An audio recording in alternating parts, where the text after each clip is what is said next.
few people have contacted me recently in relation to residential lettings, small landlords, people with houses and tenants, and as I say, a few of them have raised a query about the use of a license arrangement or a license agreement to get around essentially the involvement of the Residential Tenancies Act and the Residential Tenancies Board.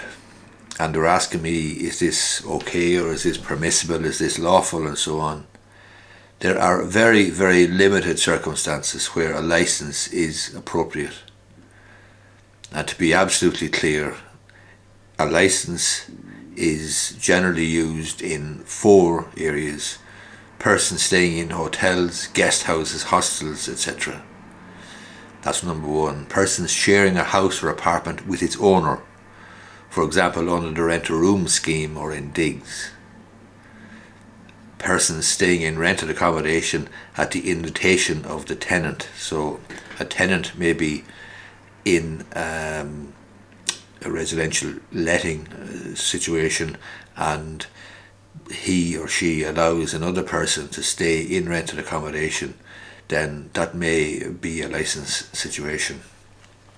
But broadly, there are very, very limited circumstances where a license is appropriate, and the Residential Tenancies Act makes provision for any person who feels that they have been described as a licensee and have been given a license agreement, who in fact believe that they're a tenant. They can make an application to the Residential Tenancies Board under Section 50 of the Residential Tenancies Act 2004. Section 50 of the Residential Tenancies Act 2004 is drafted to ensure that the distinction that exists between licenses and tenancies does not operate to frustrate the objectives of this part of the legislation. In other words, it recognises that people may seek to get around the obligations of the Residential Tenancies Act 2004 by introducing this license arrangement. And it basically says that a person who is lawfully in occupation of the dwelling concerned as a licensee of the tenant or the multiple tenants may request the landlord of the dwelling to allow him or her to become a tenant of the dwelling. And it goes on to say that the landlord may not unreasonably refuse to accede to such a request if the request is acceded to an acknowledgement in writing by the landlord that the requester has become a tenant of the landlord suffices for the purpose. And if that's not forthcoming, the requester can go to the Residential Tenancies Board and make a claim there.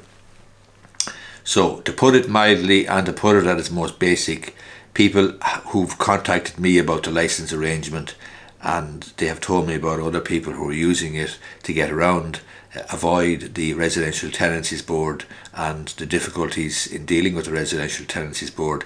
My belief is that such a license arrangement is very unlikely to succeed or be lawful. The reality is that there are very, very limited circumstances where a license is appropriate, and generally it will involve where a person, a tenant, is living with or in a house that is occupied by the landlord. In that case, then a license agreement may be appropriate. However, if the landlord, for example, is a limited company, it's hard to see how a tenant is living with the landlord in such a situation, and that situation, therefore, in my view, would probably not constitute a license, and the tenant or the licensee would be entitled to become a tenant. Hope you find the video useful. If you do, I'd appreciate if you hit the thumbs up button down below. Thank you very much.